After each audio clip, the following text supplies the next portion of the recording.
Hello everyone, welcome back to my channel the story girl. আজকের আমাদের কবিতা হলো সুকুমার রায়ের লেখা গোঁফ চুরি।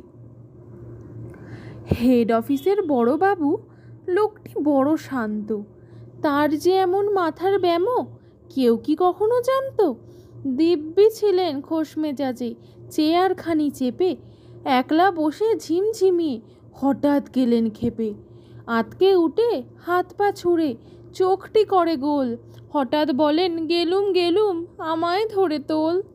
তাই শুনে কেউ বদ্যি ডাকে, কেউ বা হাঁকে পুলিশ, কেউ বা বলে কামড়ে দেবে সাবধানেতে তুলিস। ব্যস্ত সবাই, এদিক ওদিক করছে ঘোরাঘুরি। বাবু হাঁকেন, ওরে আমার গোঁফ গিয়েছে চুরি। গোঁফ হারানো? আজব কথা, তাও কি হয় সত্যি? গোঁফ জোড়া তো তেমনি আছে, কমেনি এক রত্তি। সবাই তাকে বুঝিয়ে বলে, সামনে ধরে আয় না, মোটেও গোঁফ হয়নি চুরি, কক্ষনো তা হয় না। রেগে আগুন তেলে বেগুন, তেড়ে বলেন তিনি, কারোর কথার ধার ধারি নে, সব বেটাকেই চিনি।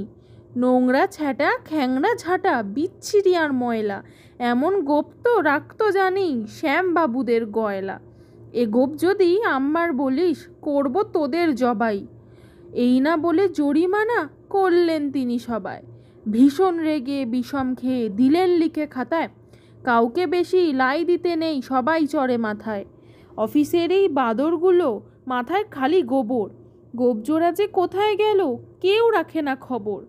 ইচ্ছে করে এই বেটাদের গোপ ধরে খুব নাচি, মুখ্যুগুলোর মুন্ডু ধরে কোদাল দিয়ে চাচি। গোপকে বলে তোমায় আমায়, গোপ কি কারো কেনা? গোফে আমি গোফের তুমি, তাই দিয়ে যায় চেনা।